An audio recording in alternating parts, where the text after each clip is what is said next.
کہ اس وقت بیت اللہ میں 360 بت پڑے ہوئے تھے، اور نبی محترم صلی اللہ علیہ وسلم قرآن کی یہ آیت بار بار پڑھ رہے تھے کہ جال حق وزحق الباطل ان الباطل کان زہوقا، کہ حق آ گیا ہے اور جہاں حق آ جاتا ہے وہاں سے باطل دفع ہو جاتا ہے، اور باطل کے مقدر میں اللہ تبارک تعالیٰ نے ذلت اور رسوائی لکھی۔ یہ آیت آپ بار بار پڑھتے اور آپ کے ہاتھ میں موجود جو چھڑی تھی، ڈنڈا تھا، وہ بار بار بتوں پہ مارتے، اور جب بھی کوئی ضرب کسی مکے کے بیت اللہ کے اندر پڑے ہوئے بت پہ پڑتی تو وہ کرچی کرچی ہو کے زمین پر گرتا، اور یوں 27 رمضان المبارک کو نبی محترم صلی اللہ علیہ وسلم نے اپنے ہاتھ سے 360 بتوں کو پاش پاش کیا۔ یہ ہے ہمارے پیغمبر، بت شکن پیغمبر، بتوں کو پاش پاش کرنے والے، شرک کے نظام کو ملیا میٹ کرنے والے، مٹا دینے والے، اور حق اور سچ اور دین حق کو جس مقصد کے لیے آپ مبعوث ہوئے تھے اس کو غالب کرنے والے۔ تو آپ صلی اللہ علیہ وسلم کی ساری زندگی اسی جد و جہد میں گزری، اسی تگ و تاز میں گزری، اور اللہ تبارک و تعالیٰ نے آپ سے غلبہ دین کا اتنا بڑا کام لیا کہ آج ہم آپ سے 1450 سال کی مسافت پر ہیں۔ 1450 سال کا فرق ہے ہمارا اور آپ صلی اللہ علیہ وسلم کی بعثت کا، دنیا میں مبعوث ہونے کا۔ لیکن آپ کی مخلصانہ جدوجہد آج بھی جاری و ساری ہے، اور ہم دیکھ رہے ہیں کہ ساری دنیا کا باطل الہاد وہ دین حق کو مٹانے کی کوشش کر رہے ہیں، لیکن اللہ نے فرمایا تھا کہ هو الذی ارسل رسولہ بالہدی ودین الحق لیظہرہ علی الدین کلہ وکفی باللہ شہیدا۔ فرمایا اللہ وہ ذات ہے جس نے اپنے پیغمبر صلی اللہ علیہ وسلم کو ہدایت اور دین حق دے کر مبعوث کیا ہے تاکہ اس دین کو دنیا کے تمام دینوں اور نظاموں پہ غالب کر دیا جائے۔ تو عزیز بھائیو، ہمیں آج کے ہمارے اس دور میں جس کو 15ویں صدی کہا جاتا ہے ہجری، ہمیں اللہ کے فضل و کرم سے یہ نظر آ رہا ہے اور ہمیں حق الیقین ہوئے جا رہے ہیں کہ کچھ ہی عرصہ گزرے گا کہ اللہ کا دین اسلام دنیا کی سب سے بڑی طاقت بن جائے گا۔ آج مشرق و مغرب میں اسلام کی دعوت اور قبول کی جو رفتار چل رہی ہے یہ ایک بے مثال رفتار ہے۔ بڑی بڑی قوتیں اور بڑے بڑے نظام اس دعوت کے راستے میں ملیا میٹ ہوتے جا رہے ہیں، توحہ بالا ہوتے جا رہے ہیں، اور اسلام ہے جو برِ صغیروں اور برِ اعظموں میں بڑی برق رفتاری سے آگے بڑھ رہا ہے۔ یہ آئے روز جو ہم دیکھتے ہیں کہ کبھی کہیں سے فتنہ کھڑا ہو جاتا ہے، کبھی کہیں سے جنگ کے شعلے بھڑک اٹھتے ہیں، تو آپ یقین رکھیں کہ دشمن کسی قوم، فرقے یا دھڑے کی مخالفت میں جنگ کی آگ نہیں بھڑکاتا، اس کو نہ کسی پارٹی کا خوف ہے، نہ کسی فرقے کا ڈر ہے، نہ کسی دھڑے سے وہ خوف زدہ ہے۔ یقین مانو مشرق و مغرب کا دشمن اگر خوف زدہ ہے، دہشت زدہ ہے، تو وہ صرف اور صرف اللہ کے سچے دین اسلام سے دہشت زدہ ہے۔ اس کو یہ ہے کہ اگر اس کے راستے میں مضبوط رکاوٹ کھڑی نہ کی گئی تو یہ دین دنیا میں غالب آ جائے گا۔ یہ جو ہم دیکھتے ہیں نریندر مودی بھاگا بھاگا تل ابیب پہنچتا ہے، مودی اور یہودی سر جوڑتے ہیں اور ٹرمپ ان کی سرپرستی کرتا ہے، اور یہ سب شیاطین ثلاثہ یہ باہم مل بیٹھ کے منصوبے بناتے ہیں، ایسا کر دو، فلاں ملک پہ چڑھائی کر دو، اب فلاں کو تہس نہس کر دو، انسانوں کی لاشوں کے ڈھیر لگا دو، شہروں کو ملبے کے ڈھیر بنا دو۔ یہ جو کچھ ہے ساتھیوں، یقین مانو کہ یہ سب کچھ بخلاہٹ اور خوف کا نتیجہ ہے۔ آج ان کو اپنے قدموں سے زمین نکلتی ہوئی نظر آ رہی ہے، آج ان کو اپنے نظام پٹتے ہوئے اور مٹتے ہوئے نظر آ رہے ہیں۔ تو انشاءاللہ ہمارا یقین ہے کہ کفر، الحاد زیادہ دیر قائم نہیں رہے گا۔ یہ شر اور فتنہ اس کی عمر بہت تھوڑی ہے، اور اللہ تبارک و تعالیٰ نے اس کائنات میں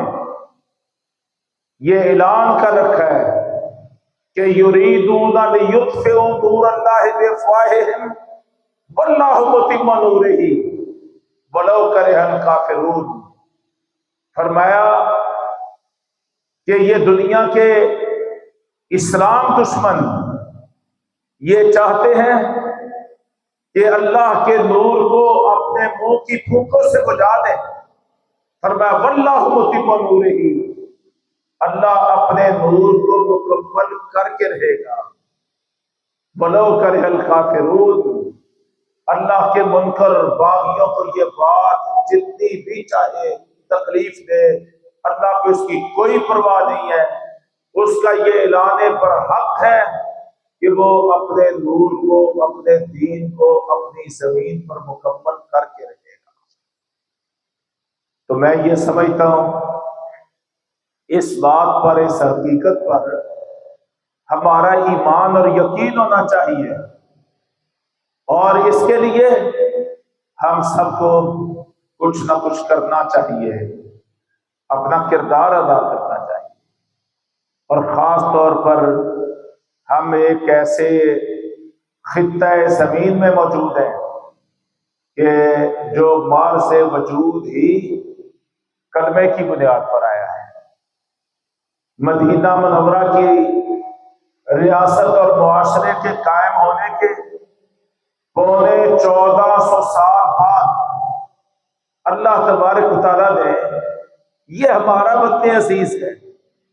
جس کو اسی نظریے، اسی عقیدے اور اسی کلمے کی بنیاد پر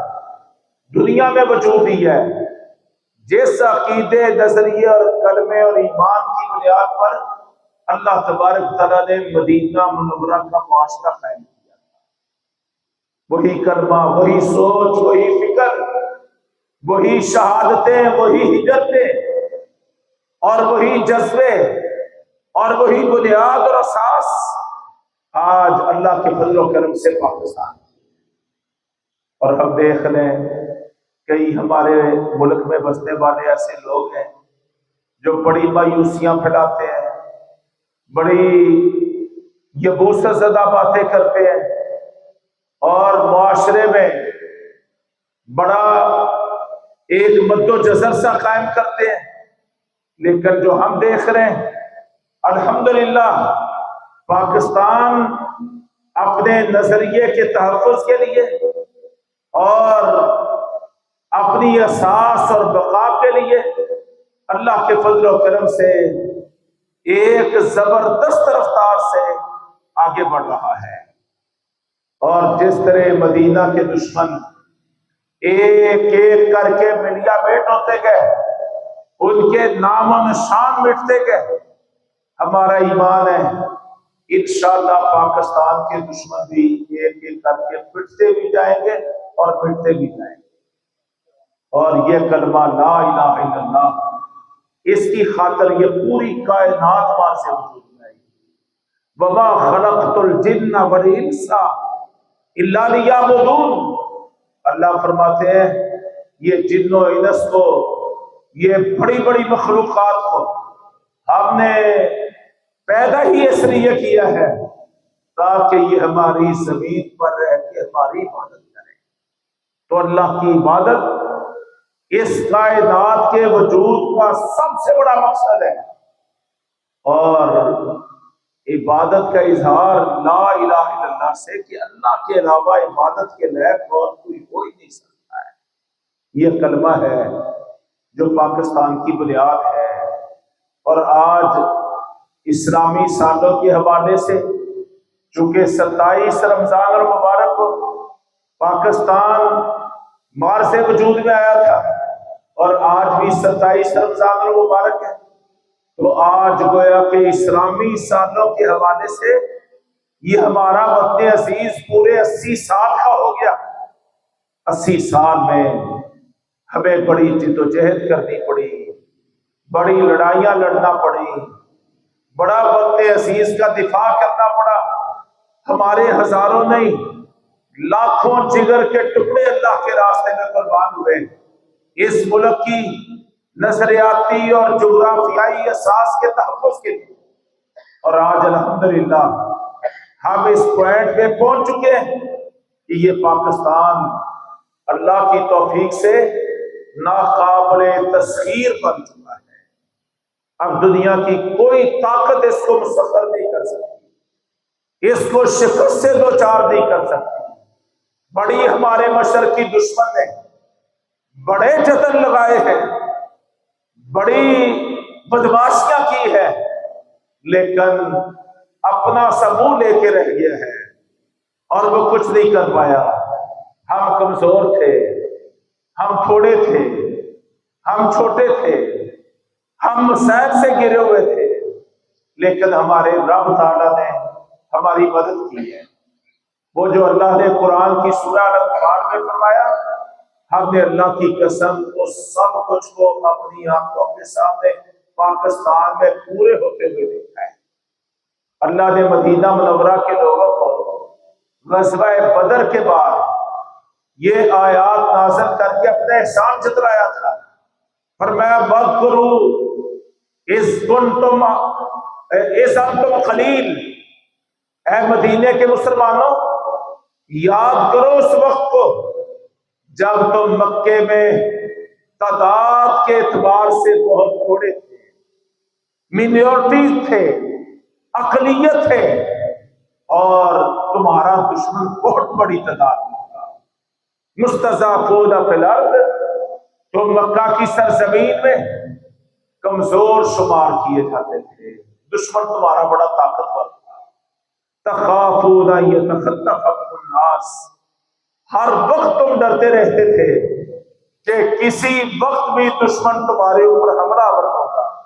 اور تمہیں اچک کے لے جائے گا، گرفتار کر دے گا،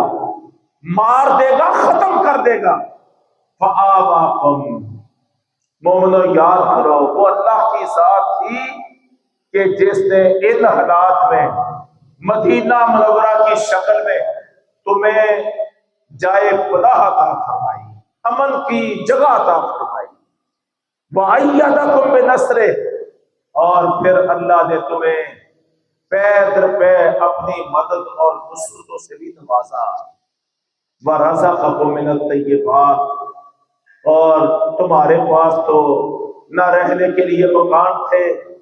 نہ کھانے کے لیے سامان تھا، نہ پہننے کے لیے لباس تھا، تمہارے پاس تو دنیا کی کوئی چیز نہیں تھی۔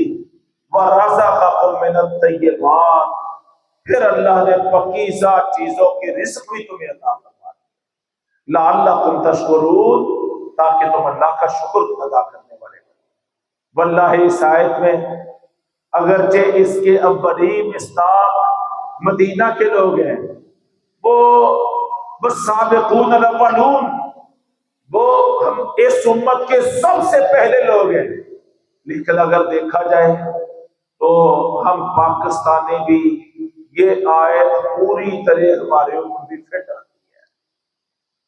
ہندوستان میں ہماری حالت کیا تھی؟ ہم نے 1000 سال تک ہند پہ راج کیا تھا، پھر ہماری عملی کوتاہیوں کے نتیجے میں یہاں پہ انگریز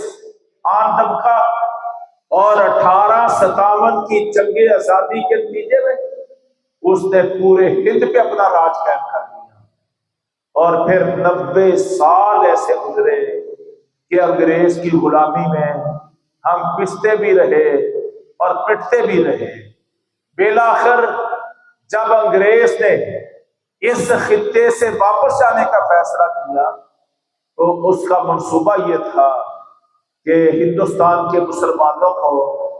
ہندو میجورٹی کے کنٹرول اور غلامی میں دیا جائے۔ اس موقع پر حضرت قائد اعظم محمد علی جناح اور حضرت علامہ اقبال ایسے مردان میدان، جری بہادر امت کے ہمدرد اور غمخوار، یہ قیادت اللہ تبارک تعالیٰ نے عطا فرما دی،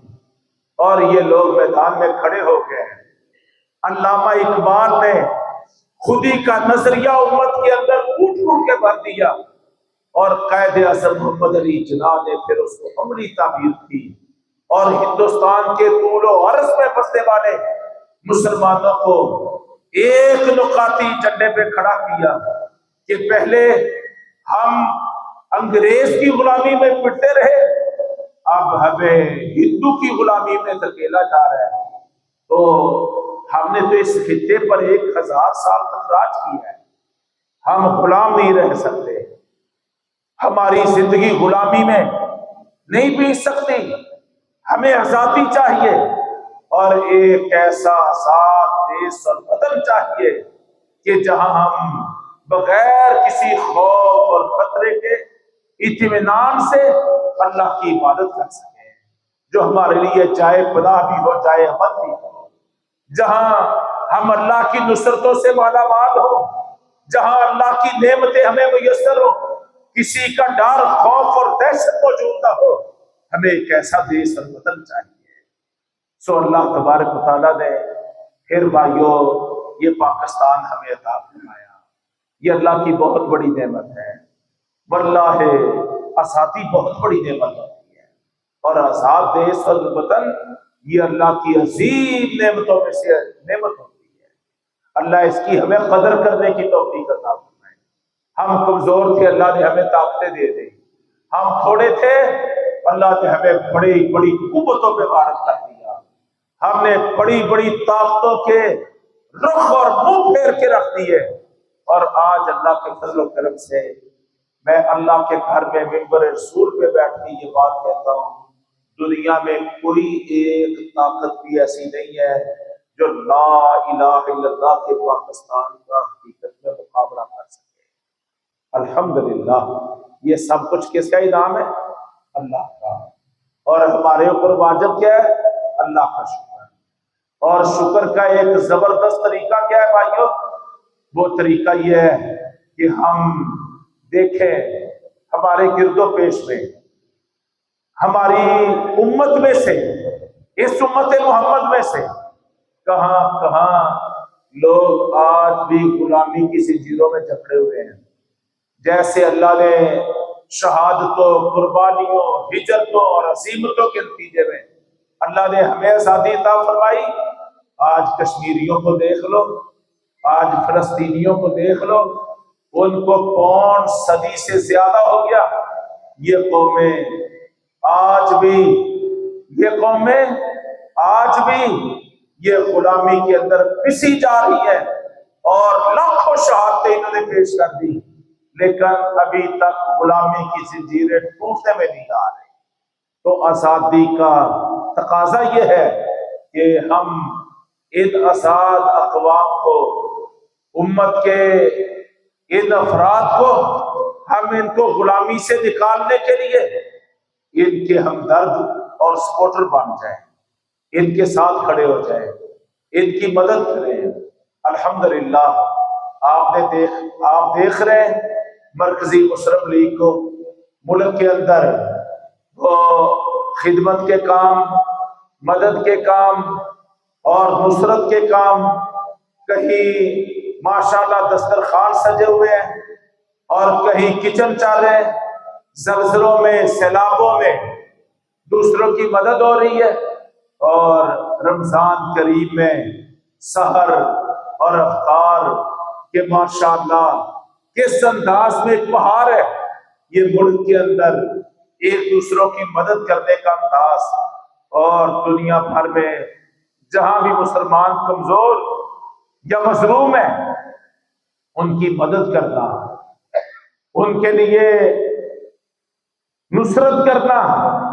ان کو سپلائی مہیا کرنا، کمزوروں کو حوصلہ دینا، ان کی ڈھارس بڑھانا، یہ بنیاد ہے مرکزی مسلم لیگ کے منشور کی۔ ہم اس پوائنٹ پر جی رہے ہیں اور آگے بڑھ رہے ہیں کہ دنیا میں جہاں بھی مسلمان مظلوم ہیں ان کی مدد کرنا، نصرت کرنا ہمارے اوپر واجب اور فرض ہے، اور یہ کسی ایک جماعت یا پارٹی پر نہیں، یہ امت پر واجب اور فرض ہے، ساری امت پر فرض ہے۔ اللہ ہمیں اس فرض کو نبھانے کی توفیق عطا کرے۔ تو آج صبح ہم نے دیکھا یہ گھنٹہ سوا گھنٹہ پہلے ماشاءاللہ 1 یونٹ چوک میں جس طرح دسترخوان سجا ہوا تھا اور سینکڑوں کی تعداد میں شہر کے ہمارے بھائی، بزرگ اور نوجوان جماعت کے دسترخوان پہ وہ سحری کا ماشاءاللہ کھانا کھا رہے تھے، یہ آج کیفیت پورے ملک میں بھی ہے، اور اگر آپ معلومات لیں تو آپ کو غزہ تک یہی کیفیت اللہ کے فضل و کرم سے نظر آئے۔ تو یہ ایک احساس کھڑا ہو رہا ہے کہ ہم نے انشاءاللہ ایک امت بن کے جینا ہے۔ دشمن کیا چاہتا ہے؟ یہ ایران پر جو حملہ ہوا تو اس میں دشمن کی چاہت کیا تھی کہ ایران پہ حملہ کرو، وہ طیش میں آ کے قریب کے ملکوں پہ بمباری کرے، میزائل باری کرے، اور یوں یہ امت آپس میں لڑنا بڑھنا شروع ہو جائے۔ بھائیو، ہم اس کو اللہ کا فضل سمجھتے ہیں، اس کی توفیق سمجھتے ہیں، اور پاکستان کا اس میں بہت بڑا قائدانہ کردار ہے کہ دشمن کی جنگ کی اس بھڑکائی گئی آگ کو اللہ تبارک تعالیٰ نے ہمارے وطن عزیز کے ذریعے اس سازش کو ناکام بھی کر دیا اور اس آگ کو بجھا بھی دیا۔ وہ نفرتیں پیدا کرنا چاہتا تھا، اور اللہ کا کرم یہ ہے کہ نفرتوں کی بجائے امت کو آج احساس اور ادراک ہونا شروع ہو گیا کہ ہم نے دشمنوں کی سازشوں کا شکار نہیں ہونا، بلکہ آپس میں قربتوں کی راہیں تلاش کریں۔ اور مجھے امید ہے انشاءاللہ یہ جو جماعت کی سوچ ہے نا امت کی وحدت کی، اس کے اتحاد اور قومی یکجہتی اور یگانگت کی، انشاءاللہ اس نے عالمگیر سطح پر اپنے اثرات مرتب کرتے ہیں، اور ایک وقت بہت جلد آنے والا ہے ساری دنیا میں بسنے والے مسلمان ایک وحدت کی لڑائی میں انشاءاللہ پروئے جانے والے ہیں۔ وہ جو خلافت کے خاتمے کے بعد ہمیں ٹکڑوں ٹکڑوں میں بانٹ دیا گیا تھا، انشاءاللہ آج امت میں یہ احساس دوبارہ سے پیدا ہو رہا ہے کہ نہیں، ہمیں آپس میں بٹوارا نہیں چاہیے، ہمیں آپس میں وحدت چاہیے، ہمارا دفاع ایک ہونا چاہیے۔ جیسے ہمارا دین ایک ہے ایسے ہی ہمارا دفاع بھی ایک ہونا چاہیے۔ یہ سوچ انشاءاللہ آنے والے وقت میں اس امت کو اس کائنات کی سب سے بڑی طاقت انشاءاللہ بنا دے گی۔ تو اس کے لیے اللہ کی توفیق سے جماعت کی کوششیں، کاوشیں ہر میدان میں وہ قابل تحسین ہے۔ اس وقت غزہ میں ماشاءاللہ راشن بھی پہنچ رہا ہے، دیگر وسائل بھی پہنچ رہے ہیں،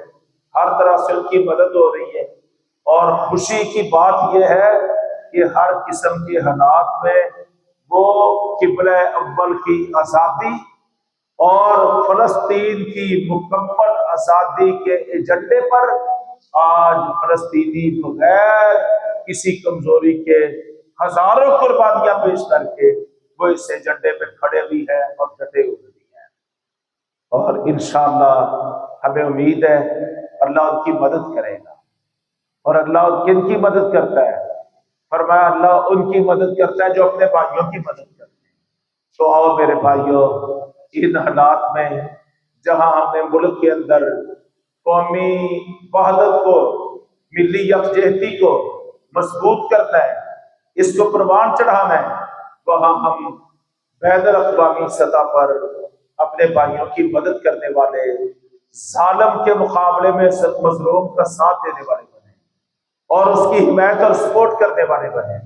اور پھر اللہ تبارک تعالیٰ سے دعا بھی کریں، اور مایوسی کو چھوڑ کے، مایوسی کسی مسئلے کا حل نہیں ہے، مسئلے کا حل عمل، کردار، جد و جہد، کوشش، کاوش، قربانی، یہ مسئلے کا حل ہوتی ہے۔ کچھ نہ کچھ کرو،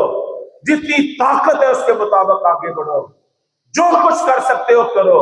اور انجام اللہ پہ چھوڑو۔ تو یہ اس سے مسئلے حل ہوتے ہیں۔ اللہ تبارک تعالیٰ سے میں دعا کرتا ہوں کہ مولا کریم ہماری مدد بھی فرمائے، نصرت بھی فرمائے، امت مسلمہ کو غلامی سے نجات عطا فرمائے، ہمارے وطن عزیز کو اندرونی اور بیرونی تمام فتنوں اور سازشوں سے محفوظ فرمائے، اور ہمیں پوری قوت اور مساعدت سے آگے بڑھنے کی بھی توفیق عطا فرمائے، اور کامیابی اور کامرانی سے امتنان فرمائے۔ آپ بھائیوں کا بہت شکریہ، فجزاکم اللہ خیرا۔ السلام علیکم ورحمۃ اللہ۔